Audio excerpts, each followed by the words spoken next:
Bonsoir à tous et bienvenue dans cette édition ici 19h20. À la une de l'actualité en Normandie, les tomates du Mont-Saint-Michel voient grand, très grand. Leur serre géante de production pourrait tripler de taille.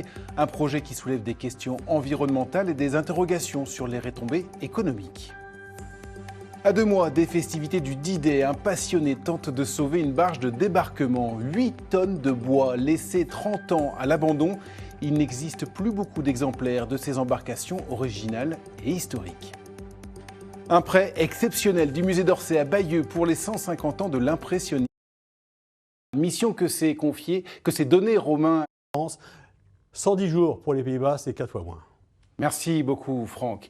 Il faut sauver aussi la barge d'Oma. Mission que s'est donnée Romain Doublet, un influenceur spécialiste des véhicules militaires. Il y a 1 mois et demi, il a emmené cette très vieille péniche jusqu'au D-Day Wings Museum à Bretteville-sur-Odon pour tenter de connaître son histoire et qui sait la restaurer. Les détails avec Guénaël Louis et Bertrand Goulet. La barge est restée 30 ans dehors.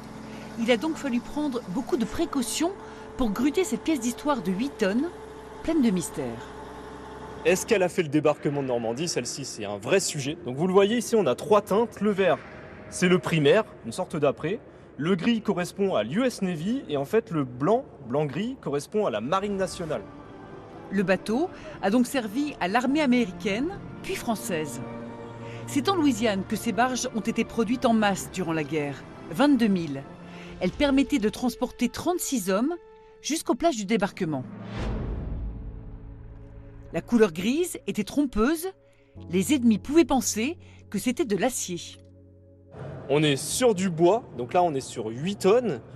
Et au final, c'est très archaïque, on va dire. Pour une question de rapidité de production et de coût, je comprends. Mais pour un débarquement, là, une balle, c'est comme du beurre en fait.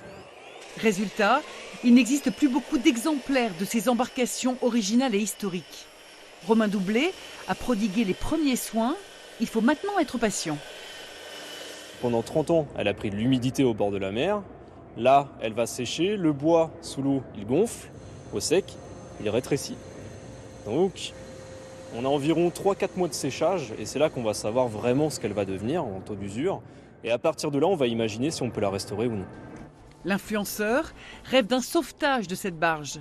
Il faudrait alors lancer une levée de fonds pour financer la rénovation et qui sait, la voir de nouveau reprendre du service en Normandie.